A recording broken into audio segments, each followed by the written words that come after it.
हिंदुस्तान की सरकार धोखेबाज सरकार है।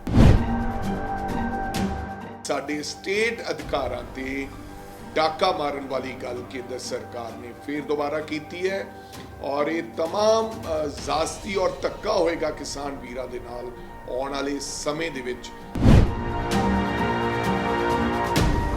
जो असी नहीं किया वो आम आदमी पार्टी करे, क्योंकि ये कहते कि बदलाव की राजनीति है, असी बदलाव लेके आंदा है।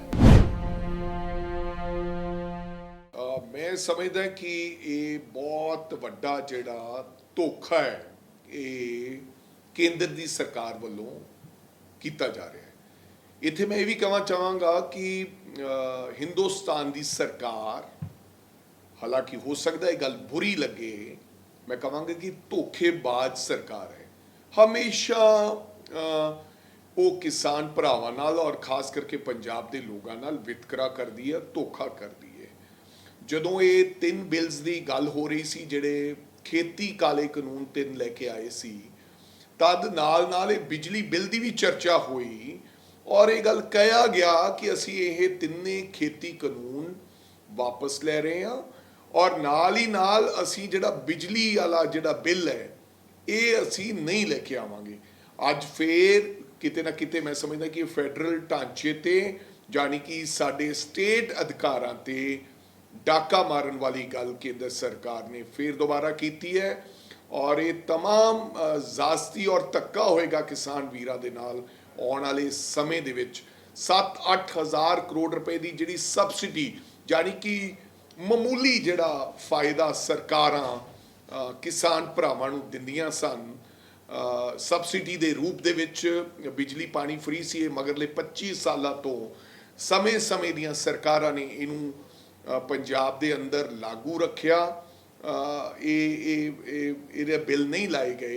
ये हुण एक रेगुलर जिहड़ा एक कानून बनाउणगे और जिन्ना क मैं बिल बारे मैनू जानकारी है, क्योंकि हजे बिल की कॉपी जिहड़ी आ वो मेरे कोले नहीं पहुंची है, बट जिन्ना पुराना बिल ये पहला भी ये बिल नूं लैके आए सी, उहरे उत्थों जानकारी जिहड़ी मिली है उसनूं पढ़ के पुराने वाले नूं उहरे तो ये सीधा सिद्ध हुंदा है कि ये जो बिल लैके आउणगे, जिहड़ा साडा रेगूलेटरी कमीशन हैगा, बोर्ड हैगा, जिहड़ा चेयरमैन आ वो पंजाब लाउंदा है, तो फिर ये सेंटर लाया करेगा एंड हौली हौली इन्हां दे मन दे विच गल है कि जिस तरह असी गैस सिलेंडर की सबसिडी हुण खात्यां विच पाउने आ, इहदी पूरी प्राइवेटाइजेशन हो जाएगी और जिहड़ी 7-8 हज़ार करोड़ की सबसिडी है पहला बिल ले जाणगे, प्राइवेटाइजेशन हो जाएगी, प्राइवेट अदारियां नूं बिल कलैक्शन ते ला दिता जाएगा और फिर ये कहणगे कि जिहड़ा वाधू पैसा है अगर बचत होएगी तां 7-8 हज़ार करोड़ रुपए की असी खात्यां दे विच सबसिडी देंगे और जे बचत नहीं होएगी तो असी 7-8 हज़ार करोड़ रुपया नहीं देंगे। हुण तो ये हुंदा है, हुण थोड़ा सवाल होएगा कि सरकार 7-8 हज़ार करोड़ रुपए की सबसिडी दे रही है।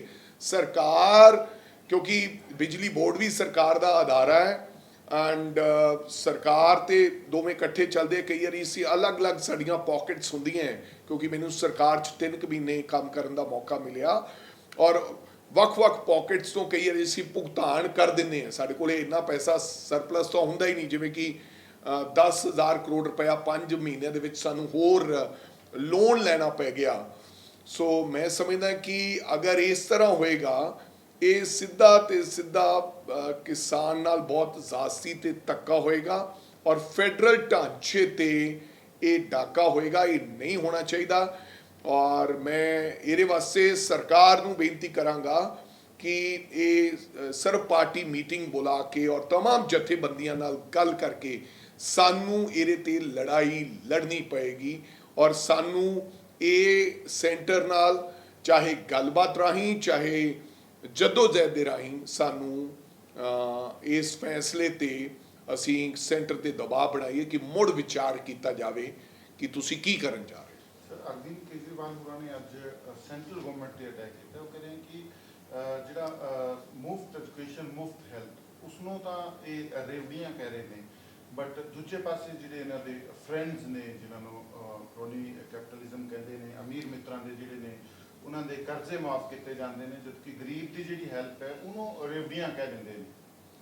ਸੋ ਮੈਂ ਕੇਜਰੀਵਾਲ ਸਾਹਿਬ ਦੀ ਕਿਸੇ ਗੱਲ ਤੇ ਟਿੱਪਾ ਟਿੱਪਣੀ ਨਹੀਂ ਕਰਨਾ ਚਾਹੁੰਦਾ, ਬਿਕੋਜ਼ ਬਹੁਤ ਸਾਰੇ ਵੱਡੇ ਵਾਅਦੇ ਲਾਰੇ, ਵੱਡੀਆਂ ਵੱਡੀਆਂ ਗੱਲਾਂ ਕਹਾਣੀਆਂ ਪੰਜਾਬ ਦੇ ਲੋਕਾਂ ਨੂੰ ਸੁਣਾਈਆਂ ਗਈਆਂ, ਔਰ ਮੈਂ ਸਮਝਦਾ ਕਿ ਲੋਕ ਇਹ ਮਹਿਸੂਸ ਕਰਦੇ ਨੇ ਕਿ ਇਹ ਪੰਜਾਬ ਦੇ ਲੋਕਾਂ ਨਾਲ ਇਸ ਵਾਰੀ ਫਿਰ ਧੋਖਾ ਹੋਇਆ ਹੈ।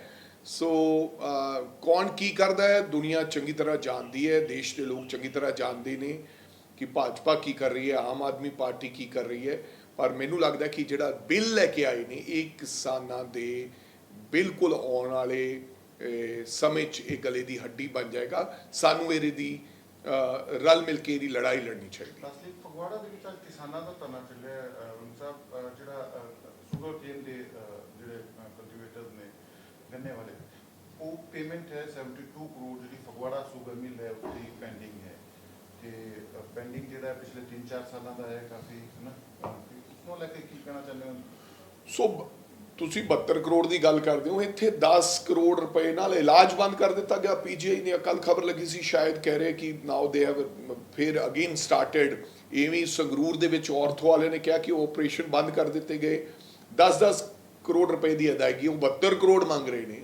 ਜਨਤਾ ਜਾਣਦੀ ਨੇ, ਉਹੀ ਤਾਂ ਮੈਂ ਕਹਿ ਰਿਹਾ ਕਿ ਕੇਜਰੀਵਾਲ ਸਾਹਿਬ ਦੀ ਕਿਸੇ ਗੱਲ ਤੇ ਮੈਂ ਟਿੱਪਾ ਟਿੱਪਣੀ ਨਹੀਂ ਕਰਨਾ ਚਾਹੁੰਦਾ ਕਿ ਉਹ ਰਿਓੜੀਆਂ ਕਹਿ ਰਹੇ, ਉਹ ਮੁਗੇਰੀ ਲਾਲ ਦੇ ਹਸੀਨ ਸਪਨੇ, ਉਹ ਦੋਨਾਂ ਨੇ ਇਹੋ ਹੀ ਕੰਮ ਫੜਿਆ ਹੋਇਆ।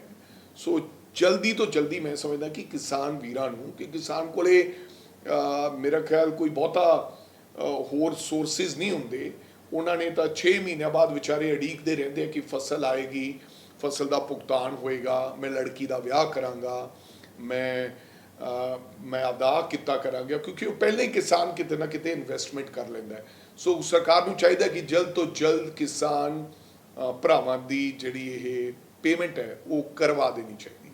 ਜਿਹੜਾ ਕਾਂਗਰਸ ਗਵਰਨਮੈਂਟ ਸੀਗੀ ਪਿਛਲੀ, ਉਸਦੇ ਵੀ ਮੈਜੋਰਟੀ ਜਿਹੜਾ ਬਕਾਇਆ ਹੈ ਪੈਂਡਿੰਗ। ਸੋ ਮੇਰੀ ਤੁਹਾਨੂੰ ਬੇਨਤੀ ਹੈ ਕਿ ਅਗਰ ਕਾਂਗਰਸ ਵਾਰ-ਵਾਰ, ਕਈ ਵਾਰੀ ਸਾਡੇ ਪੱਤਰਕਾਰ ਸਾਥੀ ਵੀ, ਸਰਕਾਰ ਵੱਲੋਂ ਵੀ ਇਹ ਗੱਲ ਕਹੀ ਜਾਂਦੀ ਹੈ ਕਿ ਯਾਰ ਇਹ ਕਾਂਗਰਸ ਪਾਰਟੀ ਸੀ, ਹੁਣ ਭਾਈ 5 ਮਹੀਨੇ ਹੋ ਗਏ, now it's a new government.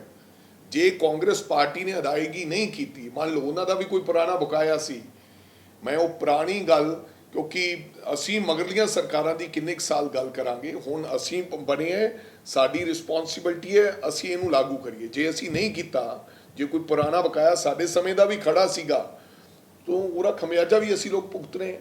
ਸੋ ਮੇਰੇ ਕਹਿਣ ਤੋਂ ਭਾਵ ਹੈ ਜੋ ਅਸੀਂ ਨਹੀਂ ਕੀਤਾ ਉਹ ਆਮ ਆਦਮੀ ਪਾਰਟੀ ਕਰੇ, ਕਿਉਂਕਿ ਇਹ ਕਹਿੰਦੇ ਕਿ ਬਦਲਾਵ ਦੀ ਰਾਜਨੀਤੀ ਹੈ, ਅਸੀਂ ਬਦਲਾਵ ਲੈ ਕੇ ਆਂਦਾ ਹੈ। ਸੋ ਨਵੀਂ ਕਿਸਮ ਦੀ ਰਾਜਨੀਤੀ ਦੀ ਸ਼ੁਰੂਆਤ ਹੋਈ। ਉਸੇ ਗੱਲ ਵੱਲ ਵੇਖਦਿਆਂ ਹੋਇਆਂ ਪੰਜਾਬ ਦੇ ਲੋਕਾਂ ਨੇ 92 ਸੀਟਾਂ ਤੇ ਆਮ ਆਦਮੀ ਪਾਰਟੀ ਨੂੰ ਜਿੱਤ ਹਾਸਲ ਦਵਾਈ ਹੈ। ਸੋ ਉਮੀਦ ਕਰਦਾ ਕਿ ਹੁਣ ਪੁਰਾਣੀਆਂ ਗੱਲਾਂ ਨਹੀਂ ਕਰਨੀਆਂ ਚਾਹੀਦੀਆਂ।